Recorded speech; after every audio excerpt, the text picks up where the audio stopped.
चलिए आज ration card की बात कर लेते हैं, क्योंकि भारत सरकार ने अभी हाल ही में राशन कार्ड के जो नियम है उनमें बदलाव कर दिया है, जो कि 1 नवंबर से लागू हो चुके हैं। इस नए नियम के तहत राशन कार्ड धारकों को अब चावल की मात्रा उतनी नहीं मिलेगी जितनी पहले मिलती थी। यह निर्णय सरकार ने खाद्य सुरक्षा और वितरण प्रणाली को बेहतर बनाने के उद्देश्य से लिया है, ऐसा सरकार कहती है। पहले राशन कार्ड धारकों को प्रति माह 3 किलो चावल और 2 किलो गेहूं दिया जाता था। अब सरकार ने दोनों को बराबर कर दिया है, माने 2.5 किलो चावल और 2.5 किलो ही गेहूं मिला करेगा। नुकसान नहीं हुआ, वजन के रूप में नुकसान नहीं हुआ है, बस थोड़ा सा। वजन कैसे? पहले 3 किलो चावल 2 किलो गेहूं, कुल मिलाकर 5 किलो। अब 2.5 किलो चावल 2.5 किलो गेहूं, कुल मिलाकर 5 किलो। इसके साथ ही अंत्योदय कार्ड धारकों के लिए भी खाद्यान्न की मात्रा में बदलाव किया गया है। पहले अंत्योदय कार्ड पर 30 किलो चावल और 14 किलो गेहूं मिलता था, जबकि अब यह 18 किलो चावल और 17 किलो गेहूं होगा। सरकार कहती है कि यह कदम खाद्य सुरक्षा अधिनियम, जिसे NFSA कहा जाता है, के तहत नागरिकों के पोषण स्तर को बढ़ाने और उनकी सेहत में सुधार लाने के लिए उठाया जा रहा है।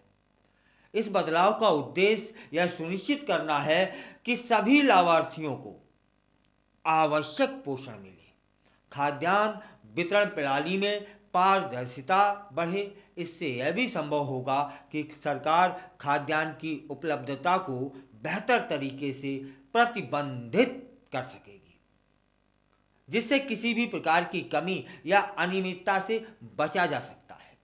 इसके अलावा सरकार ने राशन कार्ड धारकों के लिए KYC E-KYC प्रक्रिया को अनिवार्य कर दिया है। याद रखिएगा, यदि आपने E-KYC नहीं कराई है तो फिर आपको राशन नहीं मिलेगा, भले ही आप पात्र हों।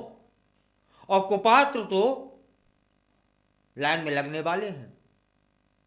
बहुत खा लिया फ्री का, अब ना मिलेगा। पहले इसकी अंतिम तिथि 1 सितंबर थी, जिसे बढ़ाया गया 31 दिसंबर कर दिया गया है। अब अगर कोई राशन कार्ड धारक E-KYC पूरी नहीं करता है तो उसके राशन कार्ड को रद्द कर दिया जाएगा। यह कदम सुनिश्चित करेगा कि केवल योग्य लाभार्थियों को ही राशन मिले। E-KYC प्रक्रिया का उद्देश्य डेटा की सटीकता और पारदर्शिता को बढ़ाना है, ताकि कोई व्यक्ति बिना किसी कारण के सरकारी योजनाओं से वंचित ना हो सके और कुपात्र सरकारी योजना का लाभ न ले सके। स्वागत योग लग रही है यह योजना, क्योंकि भाई बहुत सालों से जहां राशन बढ़ता था वह भी तो इसमें शरीक होते थे, फर्जीवाड़े में। इस नए नियम पर स्थानीय समुदाय हर जगह का प्रतिक्रिया देता है, और प्रतिक्रिया जो होती है वह मिश्रित है। कुछ लोग इसे आवश्यक सुधार मान रहे हैं, जबकि अन्य इसे गरीबों के लिए परेशानी का कारण मान रहे हैं। कई लोगों का कहना है कि इस तरह से बदलाव से उन्हें खाद्यान्न की कमी का सामना करना पड़ सकता है, खासकर उन परिवारों के लिए जो पहले से ही आर्थिक संकट में हैं। इसके अलावा कुछ सामाजिक संगठनों ने भी इस बदलाव पर चिंता व्यक्त की है और सरकार से अपील की है कि वह गरीबों के हितों का ध्यान रखे। सरकार ने इन बदलावों को लागू करने के लिए नई तकनीकों का सहारा लिया है, जिसमें इलेक्ट्रॉनिक पॉइंट ऑफ सेल मशीनों का उपयोग शामिल है। इससे राशन वितरण में पारदर्शिता बढ़ जाएगी और किसी भी प्रकार की गड़बड़ी को रोका जा सकता है। तब फिर इसमें विरोध कैसा? अरे कुपात्र ही तो बाहर जाएंगे, तो कुपात्र को मिलना ही क्यों चाहिए? यह भ्रष्टाचार होना ही क्यों चाहिए? ये दुकान वाले जहां राशन बढ़ता है, ये फर्जी नामों के नाम चढ़ा चढ़ा करके ये अपना पेट बढ़ाएं ही क्यों है?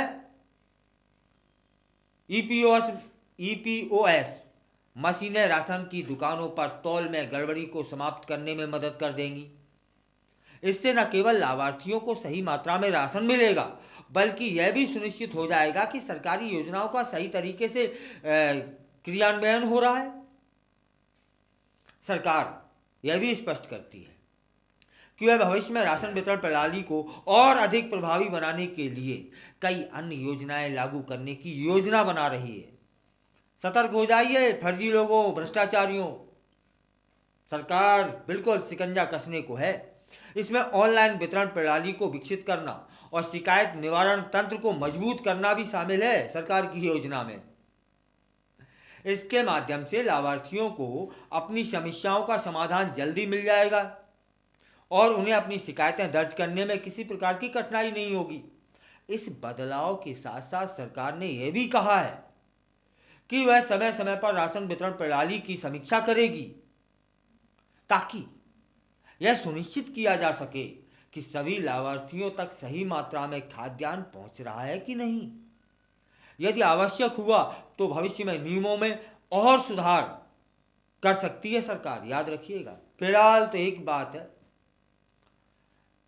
कुपात्र और भ्रष्टाचार करने वाले ये दुकानें जो खोले हुए थे ना राशन की, जहां वितरण होता था, वो संकट में आ चुके हैं। आना भी चाहिए साहब, आना भी चाहिए। सभी राशन कार्ड धारकों से अपील करती है सरकार क्या कि वे अपनी KYC प्रक्रिया जल्द से जल्द पूरी कर लें, ताकि किसी प्रकार की परेशानी न हो। तो आपको सचेत भी किया जा रहा है। अंततः यह सभी हितधारकों की जिम्मेदारी बनती है कि वे इस प्रक्रिया में सक्रिय भागीदारी करें, ताकि समाज में सबसे कमजोर वर्गों की सुरक्षा सुनिश्चित हो पाए और आवश्यक उन्हें सहायता मिल पाए। सरकार के विभिन्न जागरूकता कार्यक्रमों का आयोजन करने का जो निर्णय है ना, वह भी स्वागत योग्य है। क्या आपको खुशी नहीं होगी कि आपके नाम पर, आपके नाम पर नहीं तो किसी और के नाम पर फर्जी राशन कार्ड बना करके खाद्यान्न लिया जा रहा है। कुपात्र हैं वो आर्थिक रूप से कमजोर नहीं है, फिर भी ले रहे हैं। क्यों ले रहे हैं साहब? वो लेते हैं तो उनके घर में जो बाइयाँ काम करती हैं उनको दे दिया जाता है, जो चौकीदार है उनको दे दिया जाता है या फिर वो कुछ भी उपयोग कर रहे हैं। अरे भैया, सरकार की जो योजना है, आर्थिक रूप से कमजोर जो वर्ग है, कोई भी हो, किसी भी जाति का हो, उसे मिलना चाहिए। सुपात्रों को मिलना चाहिए लाभ, कि कुपात्रों को, कि भ्रष्टाचार फैलाने वालों को है। इसमें कईयों लोग बेहतरीन रूप से पल रहे थे। सहकारी उपभोक्ता भंडार के नाम पर दुकानें संचालित करने वाले वो एजेंट और खाद्यान्न विभाग में जो इंस्पेक्टर और जो भी अधिकारी रहते थे वो भी कमीशन लेते थे, सब बंद होने को है। स्वागत करिए और फैलाइए इस वीडियो को कि अधिक से अधिक समय सीमा में जल्दी से लोग KYC करवा लें, तो फर्जीवाड़ा बंद हो जाएगा।